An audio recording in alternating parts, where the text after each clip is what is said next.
जमाना था जहाँ के नियम कायदे कानून कुछ अलग होते थे।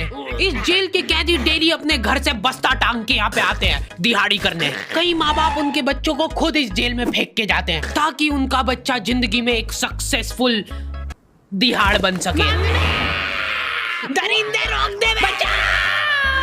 मैं अपनी दिहाड़ी करने वैन से जाता था। हमारी वैन वाले ड्राइवर का नाम था भैया जी और उसकी वैन का नाम था मैजिक, जिसका हर दूसरे दिन टायर पंचर हो जाता था। बच्चे लोग स्कूल जाके पढ़ना सीखे ना सीखे टायर पंचर बनाना जरूर सीख जाते थे। लेकिन भैया जी से मेरा अलग अटैचमेंट था। उनसे मेरे को दिल से नफरत थी।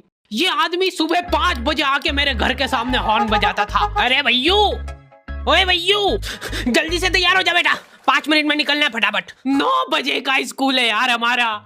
लेकिन ये आदमी सुबह सबसे पहले आके मेरे को लेता था। उसके बाद हम 3-4 घंटे पूरे शहर भ्रमण पे निकलते थे। शहर के पूरे आखिरी कोने से बच्चे ले लेके आता था ये आदमी। जहाँ पे वैन जा भी नहीं सकती उधर कूदा के ले जाता था ये, और फिर टायर पंचर हो जाते थे। शाम पड़े वापस से हमको घर घर छोड़ के आता था ये। जिंदगी बर्बाद कर दी थी भैया जी ने मेरी। सबसे पहले लेते थे और सबसे आखिर में छोड़ते थे। लेकिन मैं फिर भी उसी वैन में जाता था क्योंकि चमेली भी हमारी वैन में आती थी। और बात यह है कि वो मेरे पास ही बैठती थी, मतलब मजबूरन। उसके पास और कोई ऑप्शन ही नहीं बचता था और मैं बचाता भी नहीं था। मैं घर पे जाते से जो 2-3 घंटे मेरे को सोने के लिए मिलते थे उसमें सोता नहीं था और मैं प्लानिंग करता था कि कैसे चमेली सिर्फ मेरे पास बैठे। चमेली सबसे आखिर में आती थी और मैं सबसे पहले सुनसान वैन में चढ़ के बस्ता अपने पास में रख के और फसर के सो जाता था। बाकी सारे बच्चे अपना बस्ता गोदी में रखते थे क्योंकि तुम्हारे बाप की वैन नहीं है, मतलब मेरे भी नहीं थी, पर मेरे ऊपर भैया जी को तरस आ जाता था कि बेचारा 5 बजे से आया है, तो वो सोने देते थे। अरे कैसे चला रहा है ये गाड़ी? रुक जा, गाड़ी चलाना नहीं आती क्या? देखो, आदमी इतना तभी चिढ़ता है जब उसकी जिंदगी में कोई लड़की ना हो। नहीं है ना? नहीं, मैं समझ सकता हूँ लड़की ना होने का दुख दर्द। मैं भी किसी जमाने में लड़कियों की तलाश में गली मोहल्ले भटकता था। फिर एक दिन मेरे पास से वो निकली। जैसे ही मैंने हैपन खोल के देखा उसकी आईडी मेरे फोन पे चमक रही थी। हैपन ये एक रियल लाइफ डेटिंग ऐप है। यहाँ पे तुमको वो लोग मिलेंगे जो तुम्हारे आस पड़ोस से निकले हो कभी ना कभी। 100 किलोमीटर दूर रहने वाले लोगों से बात करके फायदा ही क्या जब तुम मिल ही ना पाओ। और अगर तुम्हारी घिनौनी शक्ल देख के यहाँ पे तुमसे कोई प्यार मोहब्बत नहीं भी करता है तो तुम फ्रेंडशिप तो कर ही सकते हो फिर भी। So go and check it out happen. Link is in the description. लेकिन मैं सोता नहीं था। मैं आंख बंद करके चमेली के घर का इंतजार करता था। तो क्योंकि चमेली आखिरी में आती थी तो वैन पूरी पैक पुक हो रखी होती थी, बच्चे बाहर उबल रहे होते थे और मैं अपना बस्ता पास में रख के एक्टिंग देखो एक्टिंग। और जैसे ही वो आती थी, हड़बड़ाना नहीं, ऐसे टाइम पे हड़बड़ाते नहीं है कि फटाफट बैग उठाया और आओ इधर बैठो जल्दी। मत करना ये हरकत, भाग जाएगी वो। ठरक नहीं झलकना चाहिए, जरा सिक भी, एकदम सटल रखना है। क्या हुआ? और कहीं जगह नहीं है क्या? तेरे मुंह में मूत दूंगा मैं। अच्छा ठीक है, इधर ही बैठ जाओ। देख रहे हो एक्टिंग देखो तुम लौंडे की। ना जाने कौन सी नशीली खट्टी मीठी खुशबू लगा के आती थी चमेली। आज तक उसकी खुशबू है मेरी नाक में।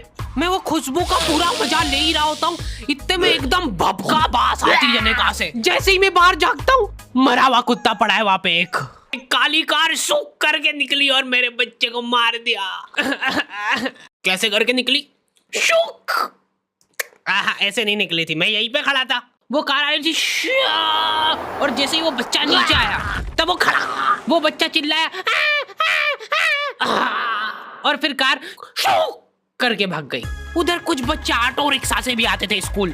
ऐसा लगता था कि पूरे स्कूल के बच्चे इस एक ऑटो रिक्शा में ठूस ठूस के ले जाता है वो। ये ऑटो वाले और भैया जी दोस्त थे और अब ये बीच सड़क पे रेसिंग लगवा रहे। इनकी गाड़ियां उबला रही है बच्चों से, फिर भी नहीं मान रहे ये लोग। नहीं जीतूंगा। स्कूल जाके वो पीछे मुलट के देख रहा है तो एक बच्चा नहीं बचा उसके ऑटो रिक्शा में। हमारे भैया जी बेचारे पीछे से उनके गिरे हुए बच्चों को उठा उठा के ला रहे थे। ये सब हरकतें करके हम लोग जैसे तैसे कैद खाना पहुंच जाते हैं। सुबह 5 बजे से निकलने के बावजूद हम लोग लेट पहुंच रहे हैं। वहाँ पे पहुंच के हमने देखा कि 4 लौंडे मरे हुए पड़े हैं। जिनको डॉन ने मारा है। डॉन हमारे स्कूल की इंचार्ज थी। डॉन का कद छोटा था और पेट मोटा था, और आश्चर्य की बात यह है कि समय के साथ उसकी हाइट कम हो रही थी। मतलब बड़े नहीं बड़े वो चलता है एक बार को, पर इसकी कम हो रही थी। डॉन बहुत स्ट्रगल करके कार से स्कूल आती थी खड़े होके, क्योंकि बैठ जाए तो उसको सामने की सड़क नहीं दिखती थी। वो अलग बात है, खड़े होके भी पूरा नहीं दिखता था। हर रोज 2-4 कुत्ते कुचलते हुए आती थी वो। फिर मेरे को समझ आया कि रास्ते में जो कुत्ते दिखे थे वो डॉन इस कैद खाने में छत पे बैठी रहती थी स्नाइपर लेके। कोई भी कैदी कुछ गलत गतिविधि करता हुआ दिखता था तो वहीं पे, मैडम इनकी लाश का क्या करना है? अरे ये तो आपको पता ही है। कहाँ रह गए थे यार झमू दीदी? फटाफट ये खून वून साफ करो। झमू दीदी बुलेट से स्कूल आते थे और ये अफवाह फैली हुई थी पूरे स्कूल में कि उनके घर पे मर्सिडीज भी है। लेकिन झमू दीदी हम्बल रहना पसंद करते हैं। ऐसा कहा जाता था कि ये स्कूल ऑन पेपर झमू दीदी के नाम पे ही है, पर वो हम्बल रहने के लिए यहाँ पे झाड़ू पोछा लगाती है। वैसे मैडम इन्होंने करा क्या था? गैर कानूनी पेन फाइट का सट्टा खेलते थे ये लोग क्लास में।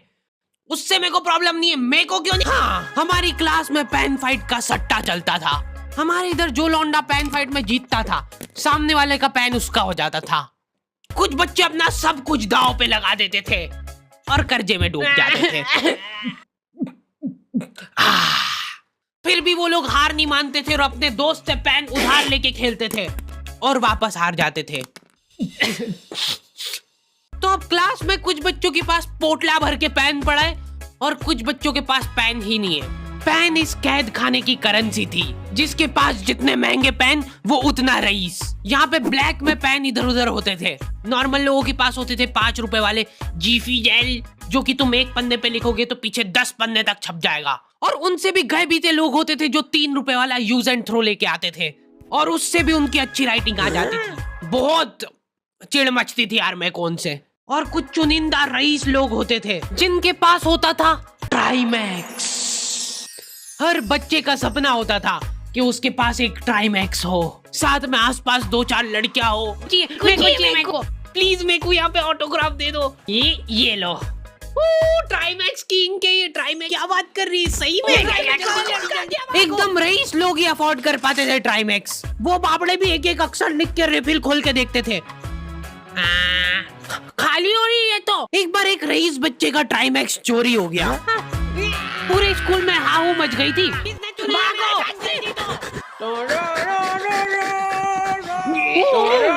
देखो, उस दिन हमको पता चला कि वो आदमी दौड़ भी सकता है। हमारे स्कूल में कुछ भी कांड हो रहा है, ये आदमी सबसे पहले दौड़ के आएगा। पूरा बैग खोल चोर, और बच्चों के बैग चेक करेगा। स्कूल वालों को भी इसकी सैलरी देते वक्त सबसे ज्यादा आग करती है। सैलरी किस चीज की? इस आदमी की शक्ल देख के ऐसा लगता था कि ये स्पोर्ट्स की आड़ में वैन वालों के साथ मिलके बच्चों की स्मगलिंग करता है। इस महान आदमी का नाम था भूषण। इसने अपनी जांग पे टैटू करा रखा था। भू अलग जांग पे, सड़ अलग जांग पे। सर कल से खो खो खेलने के लिए कितनी बजे आना है? वो तो बैग चेक करा पहले तू। इन्होंने पूरे कैद खाने के कैदियों को लाइन से खड़ा कर दिया है। पेन हमारी क्लास के बच्चे का गुमा है और पूरे स्कूल में ढूंढ रहे हैं लोग। आखिरी में पता चलता है कि वो बच्चा घर पे भूल के आ गया था उसका पेन। सॉरी बेटा, एक फेड में मुंह देगा। ऐसे तो नमूने बच्चे थे हमारे स्कूल में, और टीचर लोग उनसे भी गए बीते थे। हमारे स्कूल में टीचरों को उनके नाम से कोई जानता ही नहीं है। बच्चों ने उनकी हरकतों के अनुसार टीचरों के नाम रखे हुए। हमारे इंग्लिश वाले टीचर का नाम था छोटा भीम। इससे चिड़चिड़ा आदमी मैंने आज तक नहीं देखा। छोटा भीम की हॉबी थी लड़कों को कूटना। उस बेचारे की हाइट छोटी थी तो बच्चे के मुंह तक उसका हाथ ही नहीं पहुंचता था। बेचारा ऊंचक उचक के मारता था, फिर भी कमर तक ही हाथ पहुंच पाता था उसका। एक पॉइंट पे मेरे को ऐसा लगने लग गया था कि उसको सैलरी लड़कों को कूटने की मिल रही है। कभी किसी बच्चे को बहुत ज्यादा मार दिया, घायल हो गया वो बेचारा, ये लो आपका एक्स्ट्रा बोनस। होमवर्क तुम्हारा बाप करेगा क्या? सर मेरे पापा मर गए, तू भी मर जा। ये लो। अरे वाह, नहीं चल रही, सांस तो नहीं चल रही है। हाँ कंफर्म कंफर्म मर चुका है ये। ओह ये लो आपका प्रमोशन हो गया है। लड़कियों से उसका अलग अटैचमेंट था। कौन सा परफ्यूम लगा के आई हो? सर थोड़ा थोड़ा दूर रहो। अरे मैं कुछ कर थोड़ी ना। भोली सी सूरत और आंखों में ठरक लेके स्कूल आ जाता था ये daily. So this means that he will jump over it and then he started ये आदमी इंग्लिश को इंग्लिश में ही ट्रांसलेट करके चल जाता था हमारी नंगी आंखों के सामने। इधर वॉशरूम में मौत का नंगा नाच मचा रखा था लॉन्डो ने। 4 लॉन्डे दिन दिन भर वॉशरूम में जाके खड़े हैं, कुछ भी नहीं कर रहे वो लोग वहां जाके। उनको बस मन की शांति मिलती है वहां जाके। अगले दिन उन चारों ने प्लानिंग करी कुछ तो प्रोडक्टिव करते यार वहां जाके। अगले दिन वो सब पानी की बोतल लेके गए। अब वो पानी पी पी के हाथों हाथ मूत रहे हैं। और ये टीचर लोगों को प्रॉब्लम क्या है, बच्चे अगर वॉशरूम जा रहे हैं तो एक गया है तो अभी दूसरा नहीं जा सकता है। क्यों? तुम्हारे घर की लेटरिन थोड़ी ना है वो कि एक टाइम पे एक जना यूज कर सकता है। मान लो वो 2 जने अगर वॉशरूम में मिल गए तो वो क्या कर लेंगे ज्यादा से ज्यादा? भाई यहाँ का बल्ब निकाल लेते हैं ना। हाँ निकाल लो, फीस भरी है अपन ने। लॉन्डो को ऐसा लग रहा है कि इन्होंने फीस भर के पूरा स्कूल खरीद लिया है। 10 लॉन्डे कॉरिडोर में छाती चौड़ी करके चल रहे हैं प्रिंसिपल के सामने। प्रिंसिपल को इग्नोर कर रहे हैं ये लोग। इनको ऐसा लग रहा है कि इन्होंने फीस भर दी है तो प्रिंसिपल इनके पैर पड़ेगी। उनमें से आधों ने फीस भरी भी नहीं है। हमारा स्कूल बिल्कुल सेफ नहीं था। हमारे वॉशरूम में चोरियां हो जाती थी यार। बल्ब चोरी करने के बाद सब लोग अंधेरे में मूत रहे एक दूसरे के जूते पे। उधर उधर कर। उसके बाद पूरे वॉशरूम में कुछ दिख नहीं रहा है चोरी करने का। तो ये लोग हाँ नल उखाड़ के ले गए। नल कौन ले जाता है? कभी वो मछली वाले साबुन चोरी हो जाते थे, कभी ये फिनाइल की सफेद गोली को माउथ फ्रेशनर समझ के खा जाते थे। भाई भाई इसको चबा मत, इसको चूस, ज्यादा देर तक चलेगी ऐसे।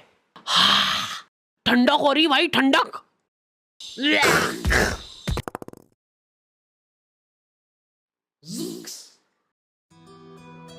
ओके तो दी एंड हो चुका है।